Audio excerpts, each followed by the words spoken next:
Multiple leg का जो प्रश्न है वो बहुत इंपॉर्टेंट है। और मेरी कैसे लेग्स ओपन हुई, क्योंकि हमारे यहाँ मल्टीपल लेग स्टार्टिंग से रहा, कभी कोई बाउंडेशन नहीं रही, लेकिन कल्चर चूंकि 2 लेग का रहा, सब लोग 2 लेग ही चलाते थे। तो मेरे साथ ये हुआ, स्टार्टिंग में जब हम लोग जुड़ते हैं ना तो मालूम नहीं होता किसकी लेग चलेगी किसकी नहीं चलेगी।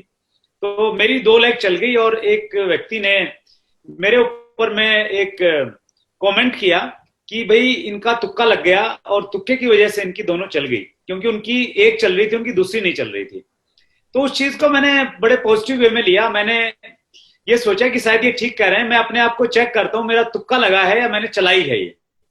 तो वो अपने आप को चेक करने के पॉइंट ऑफ व्यू से मैंने एक तीसरी लेग और स्टार्ट की, ऑनेस्टली अपने आप से, अपने आप को प्रूव करने के लिए। और वो की, और उस पर मेहनत भी की, एक बर्निंग डिजायर भी थी कि यस करके दिखाना, वो जो वाली फीलिंग थी। तो वो तीसरी लेग भी स्टार्ट हुई। और इसी प्रकार से फिर सतीश पंडित जी जब ज्वाइन हुए, वो आए, तो उन्होंने बोला कि सर मैं डायरेक्ट आपके साथ में जुड़ना हो चाहता हूँ। फिर चौथी भी स्टार्ट हो गई, और ऐसे करते करते पांचवी भी स्टार्ट हो गई। तो एक बहुत बड़ा बिजनेस हम लोगों ने क्रिएट किया। और देखिए, मैं दो दो चीजें कहना चाह रहा हूँ इसमें।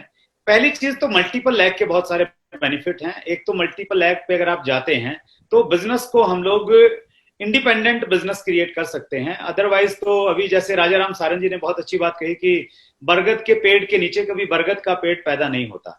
तो 2 लेग वाले कल्चर में कहीं ना कहीं एक अपलाइन हमेशा हमारे ऊपर रहता है, तो उससे नीचे वाली लीडरशिप उतना ज्यादा नहीं पनप सकती। जबकि जब हम लोग ओपन बिट्स में जाते हैं, नए व्यक्ति के साथ में काम करते हैं और उसको खुल के काम करने का मौका देते हैं, तो इंडिपेंडेंट हम बिजनेस में बोलते हैं कि we are IBO, independent business owners. तो वो वाली फीलिंग क्रिएट होती है मल्टीपल लेग में। दूसरा बेनिफिट ये मुझे लगता है कि एक असली लीडरशिप, एक स्ट्रॉन्ग लीडरशिप क्रिएट होती है। क्योंकि जब एक अच्छा लीडर है, वो अगर किसी के साथ में काम करके एक नया ग्रुप स्टार्ट कर रहा है, नई लीडरशिप के साथ में काम कर रहा है, तो उसका डुप्लीकेशन वहां पे हो रहा है। तो एक स्ट्रॉन्ग लीडरशिप, उसकी कॉपी फास्ट गति से शुरू होती है, क्योंकि डेप्थ में जाके वो काम नहीं करता जब वो एक नई लेग के साथ में करता है।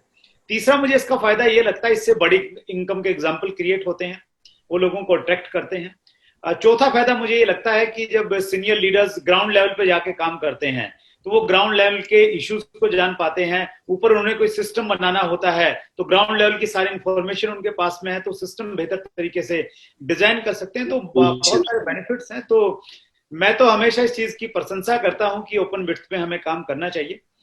और रही बात आपकी ये कि भाई कोई लोग नाराज नहीं होते हैं, सबको साथ में लेके कैसे चला जाता है, उसमें सिंपल सा मेरा ये मानना है कि आप अगर नई लेग खोल रहे हैं तो पुरानी पे से आप ध्यान मत कीजिए। उतना ही ध्यान रखिए जो आपके पास में एक्स्ट्रा टाइम था, या आपने जो सीखा है उस सीखे हुए चीज को इम्प्लीमेंट करके आप नया ग्रुप चलाइए। पहले वाले लोगों को आपको बिल्कुल नहीं लगना चाहिए कि आप उनको इग्नोर कर रहे हैं। और मैं बहुत ऑनेस्टली एक चीज कहना चाह रहा हूं, मेरी जो सबसे पहली ग्रुप थी, जो बड़ा ग्रुप था, आज भी मेरा काफी सारा समय उसमें जाता है, और मैं बहुत इमोशनली अटैच हूँ एक एक व्यक्ति को। चूंकि मैंने अब उनके साथ में काम किया, तो उनको मैं कैसे छोड़ दूं? मैं इसलिए नहीं छोड़ सकता कि उनका वॉल्यूम बहुत बड़ा हो गया है। तो वो इमोशंस हैं, और वो इमोशन कभी जाने नहीं चाहिए। और वो इमोशन नहीं जाएंगे तो फिर आपसे हर लोग खुश ही रहेंगे। तो ये पार्ट है।